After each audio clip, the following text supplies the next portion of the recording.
Hello guys, আসসালামু আলাইকুম। সবাই কেমন আছেন? আশা করি সবাই ভালো আছেন। আমি অনেক ভালো আছি। আজকে শুরু করছি পদ্মজা উপন্যাস বইয়ের সিজন 1 পার্ট 7, পৃষ্ঠা নাম্বার 29 থেকে শুরু করা হলো। আর বলবি না এসব কথা, যা বাড়িতে যা। পদ্মজা তড়িঘড়ি করে বাড়ির ভেতর চলে যায়। রান্নাঘরে ঢুকে দেখে হেমলতা রাতে রান্নার প্রস্তুতি নিচ্ছেন।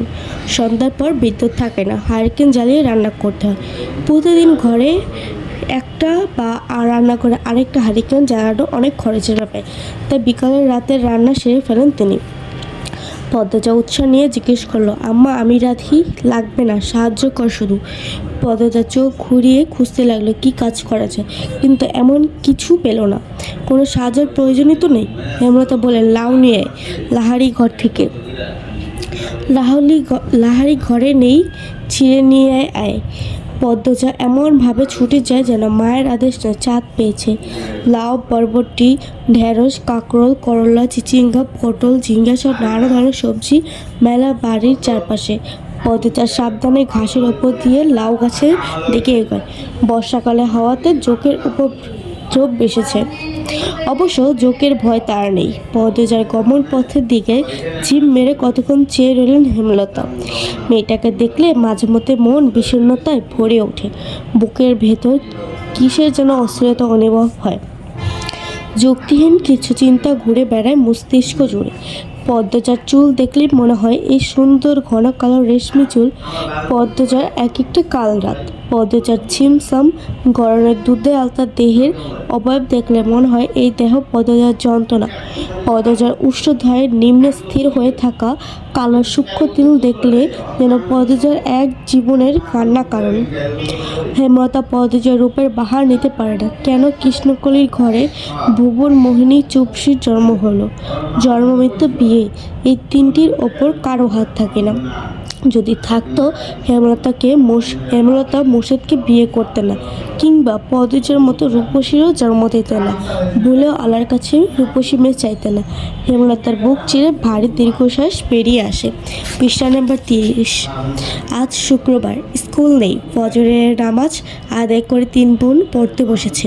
প্রেমা নামাজ পড়তে চায়, ঘুমোতে চায়, পড়তে চায় না, ঘুমোতে চায়। হেমলতা মায়ের ভয়ে পড়ে।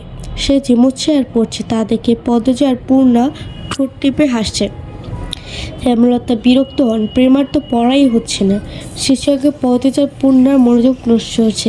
তিনি কর্কশ কণ্ঠে ধমকে উঠলেন, প্রেমা ঘুমাচ্ছিস কেন? ঠিক হয়ে পড়। আচমকিত ধমকে চমকে উঠল প্রেমা, তাড়াতাড়ি পড়া শুরু করলো চোখে। হেমলতা কিছুক্ষণ প্রেমাকে পর্যবেক্ষণ করে স্বাভাবিক গলা বলল, পড়তে হবে না, ঘরে গিয়ে ঘুমা। প্রেমা একটু অবাক হয়, পরের মুহূর্তেই খুশি হয়ে ছুটে যায়। পূর্ণা মুখ ভার করে ফেললো। তারও তো পড়তে ইচ্ছে করছে না, কিন্তু মা কখনো তাকে ছাড়তে না। হয়তো ছোটোবেলা ছাড় দিতেন, মনে নেই। সে আবার সব কিছু খুব দ্রুতই ভুলে যায়। ব্রেন ভালো প্রেমার, যা পরে মনে থাকে। পদ্মজার অবশ্য সব কিছুই স্বাভাবিক, শুধু রূপ বাদে। সূর্য ওঠার সঙ্গে সঙ্গেই হাতে ঝাঁকি ঝাল আর বড়শি নিয়ে মোর্শেদ বাড়িতে ঢুকলেন। কাঁধে পাঠের ব্যাগ ঝুলানো।